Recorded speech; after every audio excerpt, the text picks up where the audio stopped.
Hola mis amigos, we're making shakshuka.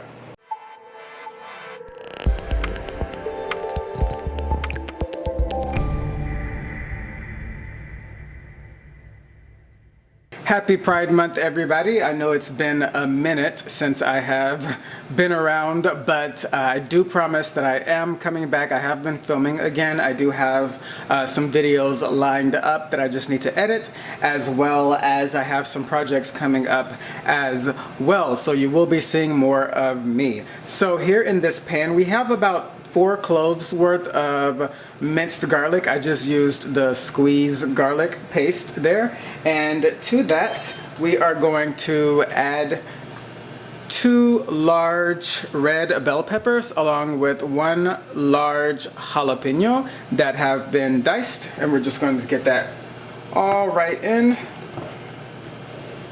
And for our seasonings, we have 1 tablespoon of paprika, 1 teaspoon each of coriander and cumin, about a half a teaspoon of cayenne pepper, and about a teaspoon of salt. You'll probably want to add the salt later, but I put it all in this one container. But really we want to get our aromatics going in the pan. So again, hold off on the salt if you can, but we should be okay. And we're just going to saute this until the vegetables are softened. You could probably add some onions as well. I'm just choosing not to do that, but you would also add that right now at this time. The vegetables have softened quite a bit and our seasonings are blending. So next we are going to add 1 28-ounce can of crushed tomatoes, as well as 2 teaspoons of sugar. And at this point, this is where you would go ahead and add your salt. And we're just going to get all of that combined, and then we are going to just saute this, or not saute, we're going to simmer this on about a medium-low heat until it thickens up a bit and everything is nice and heated through. I should have prefaced this by saying that I in no way intend to claim that this is authentic or anything. I'm just making this my way.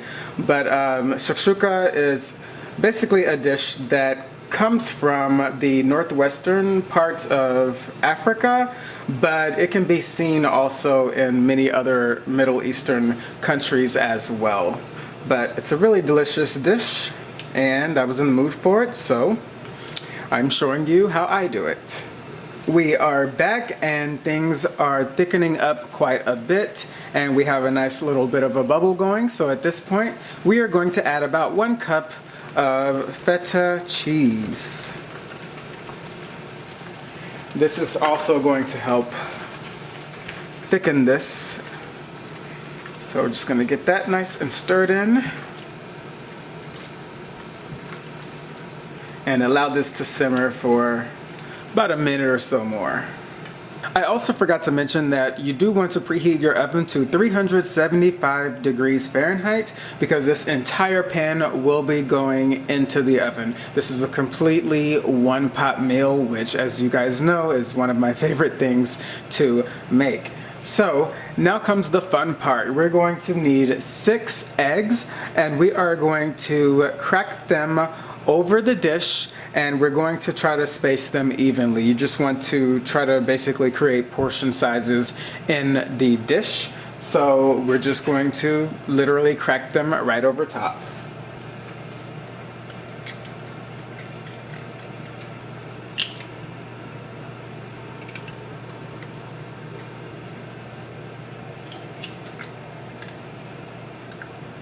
And we're just going to give our eggs a little bit of a sprinkle of salt. Don't want to over salt this at all. Remember, we already have salt in here and we have that can of crushed tomatoes.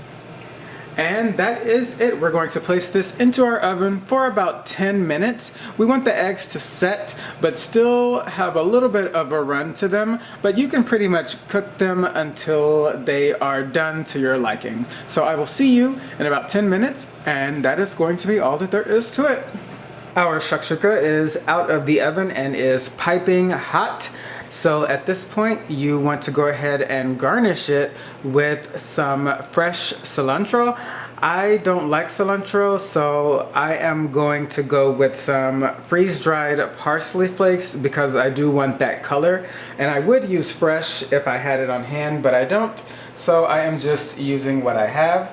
So we're just gonna give that little pop of green, and then we are good to enjoy. Once again, happy Pride Month, everyone, and thanks a lot to our allies that have been along our side along the way.